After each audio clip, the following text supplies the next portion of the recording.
Hi again, everyone. Please welcome director Alexandria Bombach and composer Patrick Johnson back to the screen, please.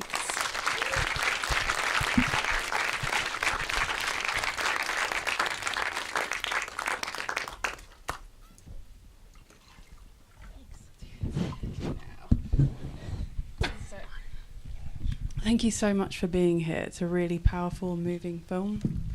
I'm going to ask a couple questions and then throw it open to you guys. But to start off with, I just wanted to ask, at what point did you enter Nadia's story? Yeah, I remember seeing her speak in front of the UN Security Council, and that was kind of the big first talk she gave before she became the face of the Yazidis.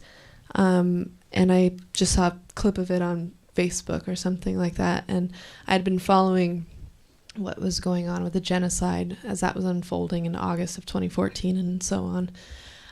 But it wasn't until July of 2016 that the production company called me and said that Nadia's team had given access for this documentary, and so 2 weeks later I flew out and met her, so it was pretty quick. The way that she looks at you or at the camera, you can sense this real warmth and trust, and I was wondering how you developed that relationship with her. Yeah, I mean, I was really nervous to meet Nadia and talk about what this film was going to be, because I knew she was incredibly media savvy already.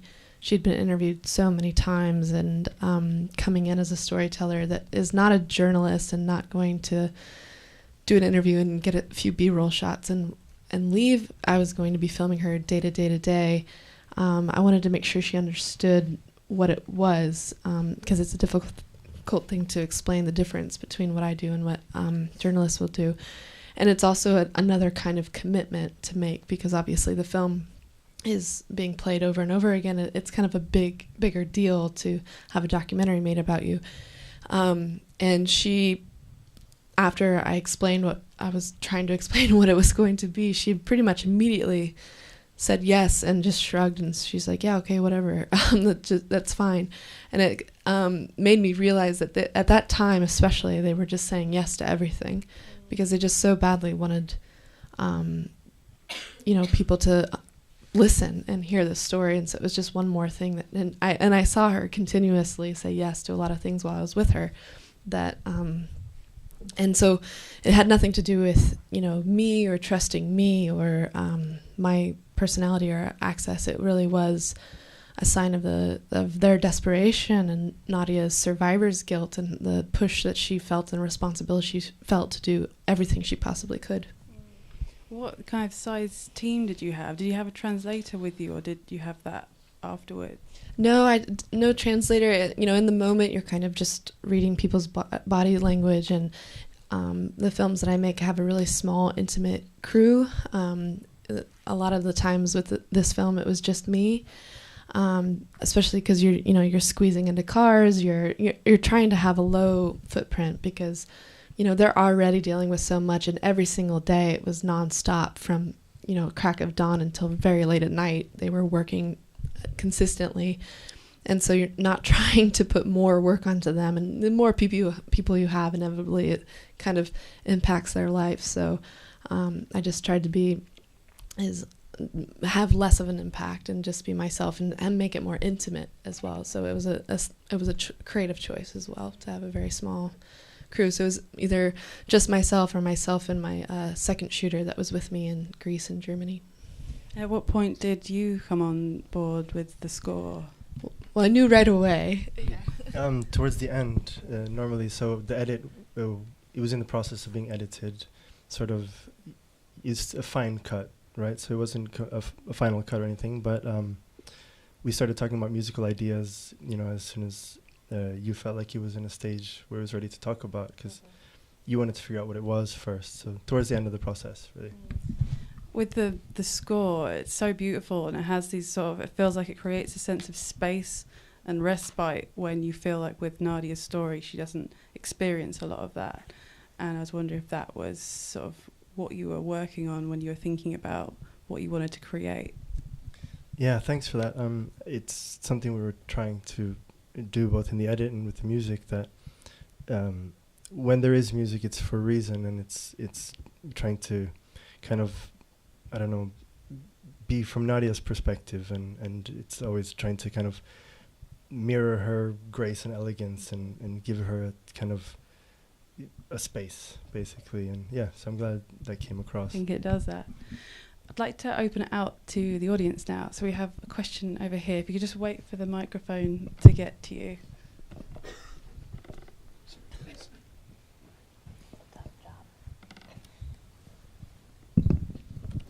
Thank you. Agnieszka Kolek, Passion for Freedom Festival. I have two questions, actually. One, over that period of time of doing this documentary, has Nadia had any support from any feminist groups in the West?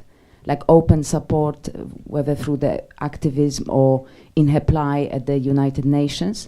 And the second question is related to the security, because I'm aware of the attacks on Yazidis in Germany and in the refugee camps. Does she get security from European countries when she travels through Europe? Because obviously they allowed a lot of ISIS fighters to come back. Thank you. Wait, and for your first question, her support in the United States, what were you asking about? About the feminists in the West. Oh. Feminist groups, prominent feminists supporting her. I'm sure. I mean, highlighting the case. Yeah, they spoke people in the media. Oh yeah, definitely. I mean, all kinds are trying to be a part of helping Nadia and being a part of that story. Gloria Steinem has been a huge supporter of Nadia. That's a big part of work in the United States. But as far as security goes, when I was with Nadia, it was pretty early on in their campaigning, and it was kind of a peak of a flurry of work for them. So, Murad had come from a world where he was a biophysicist beforehand, or he was an engineer. Ahmed was a biophysicist, so they weren't coming from this world at all. I mean, how it was very random, and they just, it was a call to action for them to do this work, and so there wasn't a lot of experience within her immediate team to even know how to have a security detail or anything like that. And at that time, in those 3 months that I followed her, it was a concern, and especially I think Luis Moreno Campo helped with those kind of addressing those issues, and it became more organized as we were going, but it wasn't as much of a focus. I think, Nadia really just wasn't worried about it. She was more worried about other people. That's just kind of who she is. Yes, got a question here, then we'll take one down at the front. Here. Oh.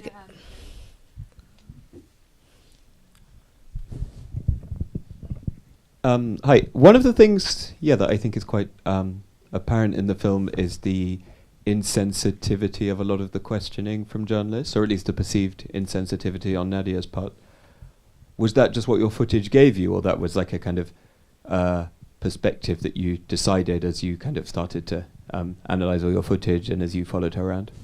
Well, I think being the editor of the film, for me, it was a choice that I had to make of what was my approach of how to get people to connect with the story. And, initially you might think that I'm trying to get you to understand how Nadia feels, but I felt that would be disingenuous because I don't know how Nadia feels, and I don't think it's possible for us to, because she's been through such an extreme experience. And so in the edit, I focused on, okay, how did I feel being in that room with her? And I felt extremely uncomfortable during those interviews, and I was shocked at what I was seeing. And I think Nadia was actually, more used to it, and frustrated by it, but definitely more used to it. I was completely blown away about the process that she had to go through, multiple interviews a day. People think that people will write about the film and say that that's what the film is about, but really that's only 6 minutes of a 94-minute film. And I think it really hits people that is what we're seeing, the uncovering and the behind the scenes of this advocacy work and what it's like for her. It's something that really struck me, and when I got home from shooting, it was the first scene I edited without organizing any footage, just because it hit me so strongly. Got a question down here at the front. Thank you very much for that film. I've read her book and know all about her, so it's a brilliant film. When you, it's a bit of a multiple of questions, but when you went to her and you pitched the film, what did you kind of say it would be about, and what was she expecting from it? And where did that kind of move to the final film that you've shown us? Was this kind of the original idea of what you had in mind?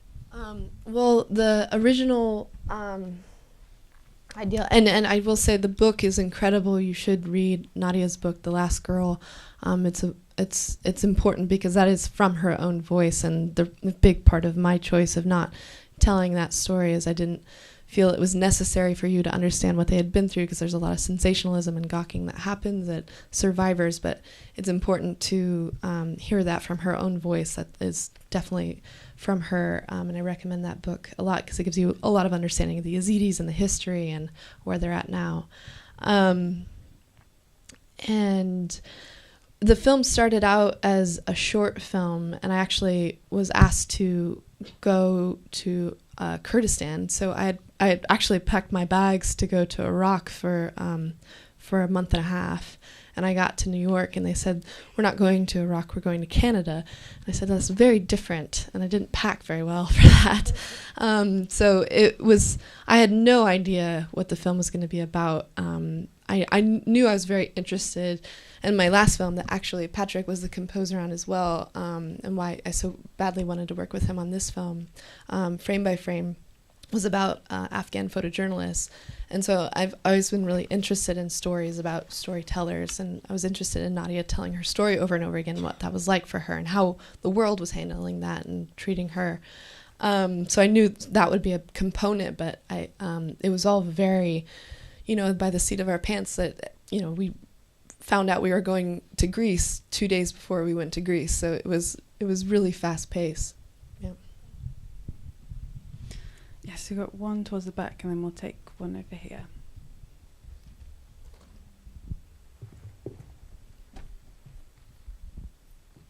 Thanks for the film. I thought it was very touching and well made. Just wanted to ask, right at the end of the film, there's a line that says the views of this film are not shared by the UN. Can you just, why was that line necessary, and what does it really mean?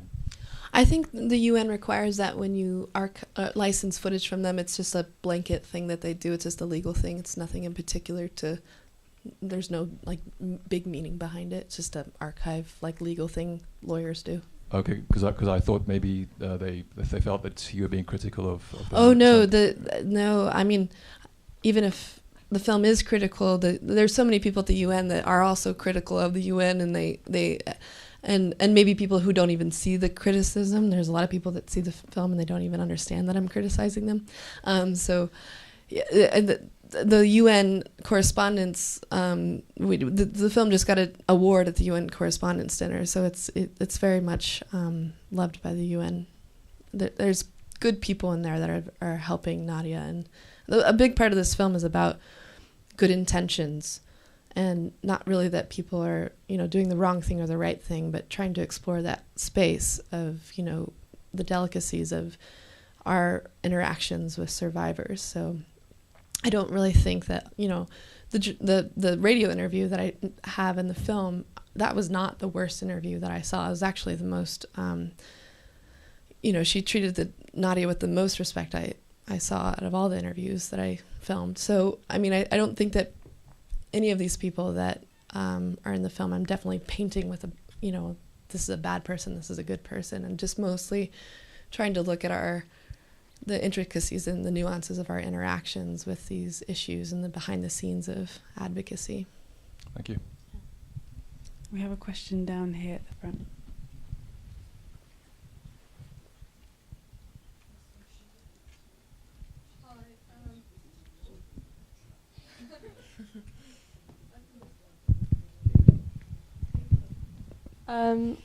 Thank you so much for the film. It was really powerful and really well made.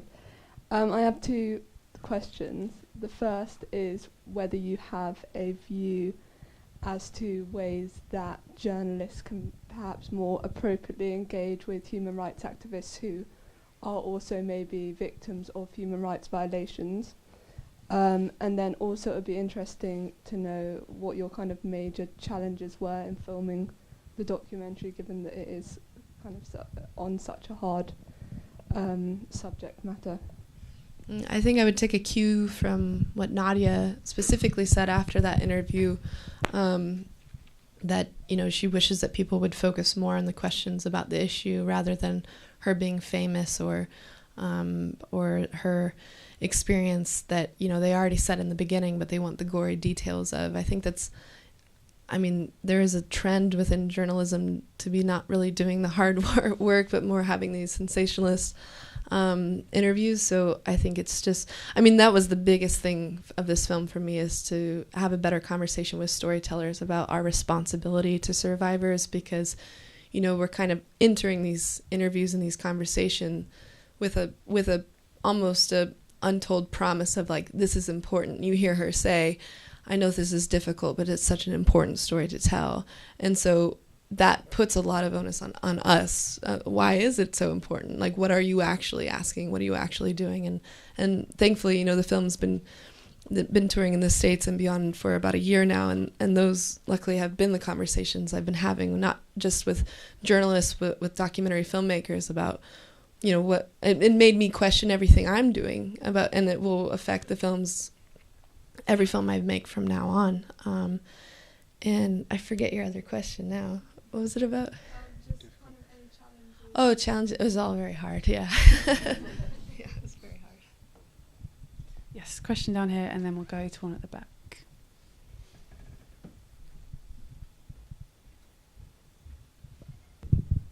Thank you. I have actually a question regarding the music, and also which is also related to a broader question concerning the film as a whole.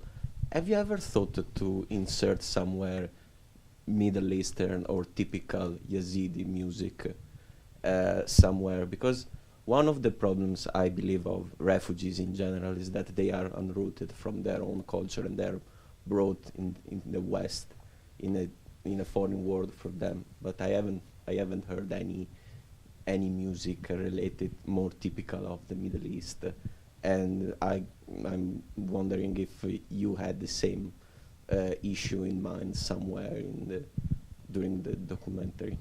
It's something that we talked about early on, but we made the decision to to score it from our perspective, from the Western perspective. So all the instrumentation that you hear is Western instrumentation. I've worked on projects before where I've done that. I'm working on one right now, actually, where I recorded a guy from Turkey, and he's playing very specific scales from the region and things like that. But it felt somehow on this project that we wanted it to be, how do we feel, how can we demonstrate Nadia's story as effectively as we can? And this is what came out. Mm-hmm. I think the people that were really trying to, I think sometimes with music from a foreign place to people that we're trying to reach seems like foreign, and it's almost like this space that's created, if that makes sense. And for me, this film, and with Frame by Frame, I really wanted it to be music that more focuses on story, that is not necessarily any sort of genre. There's so many different instruments that Patrick uses from all over the world that are just the right sound for the job, that to complement the story, if I can say that. And for this, it was, we wanted that to be first and foremost, and not create a separation where the music would become a character as well, because that could have made it seem like this separation between, oh, this is not us, this is something else far away. Does that do service? I think that's really well articulated. But it's definitely something Patrick and I talk about a lot. Okay, we're just getting a microphone to you, and then we'll come to this guy at the front. Thank you. Firstly, I wanted to congratulate you really for the beauty and subtlety of this film. It's most extraordinary. I was crying all the way through, and without you working to make us cry, I think it was really a wonderful piece of work, and thank you. I can't imagine a better advocacy film, really, for the Yazidis. It's a most extraordinary film. what was also impressive about it is that it's a serious film about organizing. And thank you very much for doing that. It seems to me Murad Ismael is the most wonderful and rational and feet on the ground organizer. That conversation where he says to the people in the camp, we are 500,000, what weight do we have in the world? That, rather than saying to people, we will win, it's such a serious way of going about organizing. And thank you very much for doing that. And Nadia also, Nadia's feet on the ground about what will work when she speaks to people. Not generalities, it's her speaking in that very direct way.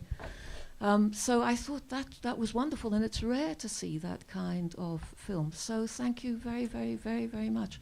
I just want to say something. I was thinking all the time about the Palestinians, because in 1948 Palestinians are still in camps, but would have been in camps with that rawness of just having been driven out, and with the hope that something would happen, that they would go back. And that's also what's terrific that Murad says in that conversation with Luis Moreno Ocampo. We will be in exile, we will be in the diaspora for a long time. I mean, it's a kind of feet on the ground. It's really serious and important, and thank you. I don't have a conclusion to that, but thank you. Thanks. Thank you. We've got a question down here.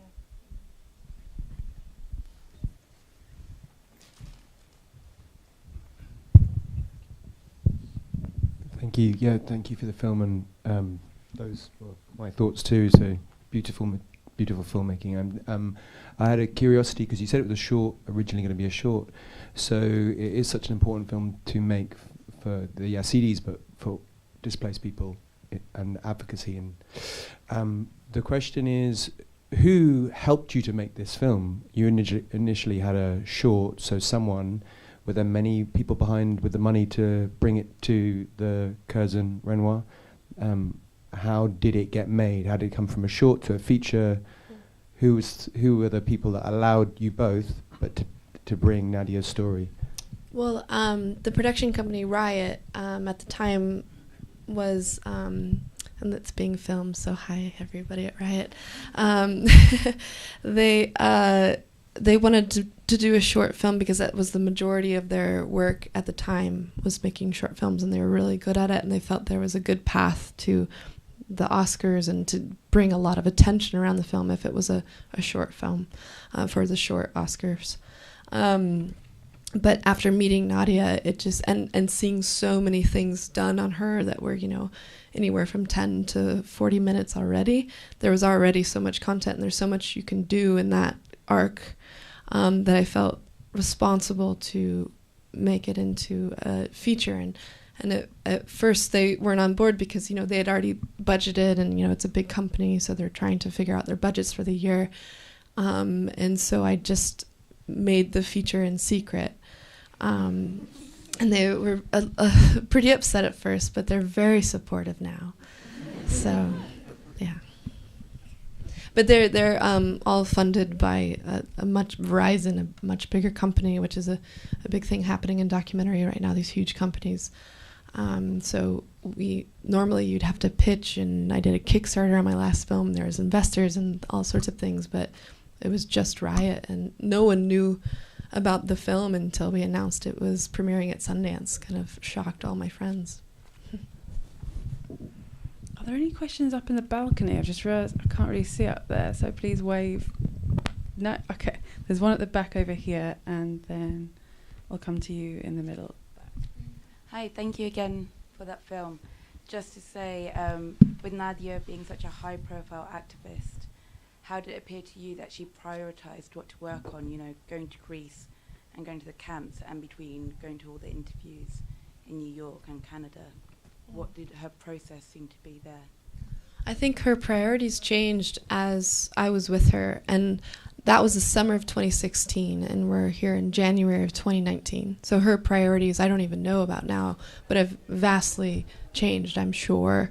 And I know she doesn't, at that time they were even saying yes to college kids, interviewing them and things like that. I mean, she's a well-oiled machine by now, I hope, for her sake, because at that time it was just yes to everything, and it was a lot more chaotic. And she has a solid team around her. Now she has her own initiative, and there's much more concrete goals that were kind of budding at that time, because a big part of her work now is the Sinjar Action Fund, and that's trying to get Yazidis back into Sinjar. And a big part of that work is, as you saw, a lot of it is destroyed. So it's an infrastructure problem, it's resources, it's security. ISIS was planting mines as they were leaving, and so there's mines that the demining process is a huge expense that needs to happen. And a big part of Nadia's work is getting governments and people with a lot of money to put money into and support into restoring that area so Yazidis can have a homeland and go back to these sacred places. And not only that, but she's also, trying to help Yazidi women who need like immediate support to get out and just get mental health and physical health. And there's also, a lot of work being done on Yazidis women who are still in captivity. And but this is just, the tip of the iceberg of what I know from reading the news, because Nadia, after winning the Nobel Peace Prize, of course, she's very busy and getting a lot of support that's building and building right now. So I'm sure there's things I don't even know that she's working on right now, of course. Okay, we've got time for 2 last questions. So there's the one at the back, and then we'll come to you at the front.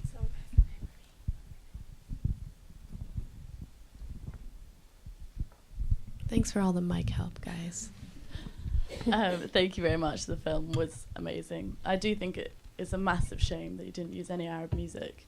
I understand your reasoning, but I think it was just a shame that the Yazidi music wasn't used, because I think a lot of the time Western people do think that you need to use Western music just to attach it, which I don't think is necessarily true.